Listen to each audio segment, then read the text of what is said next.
तर शेतकरी कर्जमाफीवरून काँग्रेस नेते नाना पटोले यांनी राज्य सरकारवर जोरदार टीका केली आहे। फडणवीस सरकारची शेतकरी कर्जमाफी फसवी आहे असं म्हणत त्यांनी सरकारवर हल्लाबोल केलाय।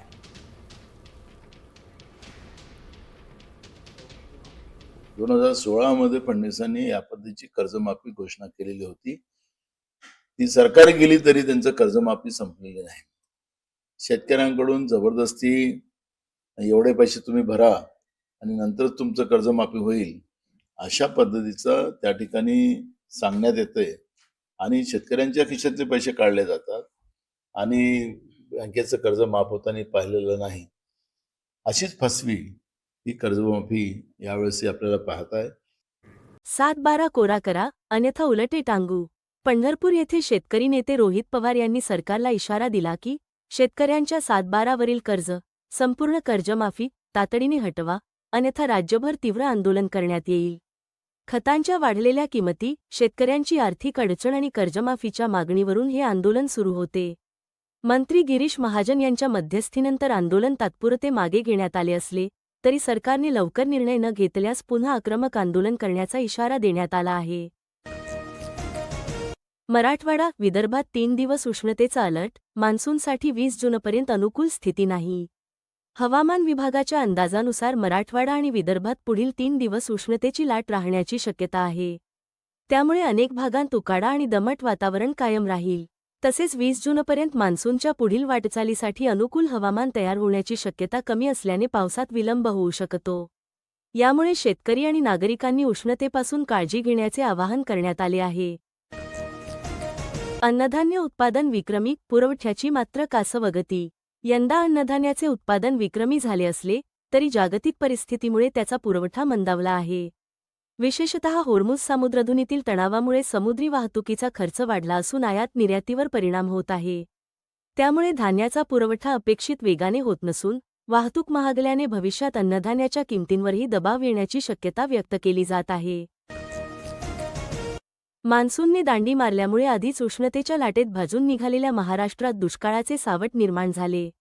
मान्सूनच्या आगमनाला झालेल्या विलंबामुळे महाराष्ट्रात उष्णतेची तीव्र लाट कायम असून दुष्काळाची चिंता वाढली आहे। प्रशांत महासागरातील वाढलेले तापमान, एल निनोचा प्रभाव तसेच अरबी समुद्र आणि बंगालच्या उपसागरातील प्रतिकूल हवामानामुळे पावसाला अडथळा निर्माण झाला आहे। त्यामुळे शेतकरी, नागरिक आणि सरकारने पाणीटंचाई व संभाव्य दुष्काळाला तोंड देण्यासाठी आतापासूनच तयारी करण्याची गरज असल्याचे या अग्रलेखात म्हटले आहे। आजची सर्वात मोठी आणि महत्त्वाची बातमी म्हणजे राज्यातील शेतकऱ्यांसाठी मंत्रिमंडळ बैठकीत मोठा निर्णय घेण्यात आल्याची माहिती समोर येत आहे। विशेष म्हणजे 2017 आणि 2019च्या कर्जमाफीमध्ये विविध कारणांमुळे वंचित राहिलेल्या शेतकऱ्यांनाही दिलासा देण्याबाबत सकारात्मक हालचाली सुरू असल्याची चर्चा आहे। एल निनोचा प्रभाव सक्रिय झाल्यामुळे यंदाच्या मान्सूनवर त्याचा परिणाम होण्याची शक्यता हवामान विभागाने व्यक्त केली आहे। त्यामुळे पावसाचे आगमन काही भागांमध्ये उशिरा होण्याची शक्यता असून शेतकऱ्यांनी घाईघाईने पेरणी करू नये असा सल्ला कृषी विभागाकडून देण्यात आला आहे। पुरेसा पाऊस झाल्यानंतरच पेरणी करण्याचे आवाहन करण्यात आले आहे। दरम्यान धान उत्पादकांसाठी तमिळनाडू सरकारने एल निनोच्या पार्श्वभूमीवर तब्बल 134 कोटी रुपयांचे विशेष पॅकेज जाहीर केले आहे। दुसरीकडे डिजिटल शेती, अन्नसुरक्षा आणि आधुनिक कृषी तंत्रज्ञानावर भर देण्यात येणार असल्याची माहिती कृषीमंत्र्यांनी दिली आहे। बाजारभावाकडे पाहिले तर हळदीच्या दरात मोठी तेजी आली आहे। काही बाजारांमध्ये हळदीला तब्बल 23,550 रुपये प्रति क्विंटलपर्यंत दर मिळाल्याने हळद उत्पादक शेतकऱ्यांमध्ये आनंदाचे वातावरण निर्माण झाले आहे। मात्र दुसरीकडे पावसाअभावी राज्यातील अनेक धरणांमधील पाणीपातळी चिंताजनकरित्या घटली आहे। अनेक प्रकल्पांमध्ये जलसाठा कमी झाला असून काही धरणांमध्ये केवळ 20 ते 30% पाणी शिल्लक आहे। त्यामुळे खरीप हंगामावर संकटाचे सावट कायम आहे। याच दरम्यान काही भागांमध्ये दमदार पावसाने हजेरी लावली असून कपाशी उत्पादकांना मोठा दिलासा मिळाला आहे। विजांच्या कडकडाटासह झालेल्या पावसामुळे शेतकऱ्यांच्या आशा पुन्हा एकदा पल्लवित झाल्या आहेत। आता पीक कर्जाबाबत मोठी अपडेट। यंदाच्या खरीप हंगामासाठी मोठ्या प्रमाणावर पीक कर्ज वाटप सुरू करण्यात आले आहे। अनेक जिल्ह्यांमध्ये शेकडो कोटी रुपयांचे कर्ज वितरित करण्यात येत असून अकोला जिल्ह्यासाठी 2026 ते 27 मध्ये मोठी उद्दिष्ट निश्चित करण्यात आले आहे। नियमित कर्जफेड करणाऱ्या शेतकऱ्यांना प्रोत्साहनपर लाभ देण्याचाही विचार सुरू आहे। दरम्यान डीएपी खताचा तुटवडा कायम असून अनेक ठिकाणी शेतकऱ्यांना पर्यायी खतांवर समाधान मानावे लागत आहे। खरीपाच्या तोंडावरच खत उपलब्ध नसल्याने शेतकऱ्यांची चिंता वाढली आहे.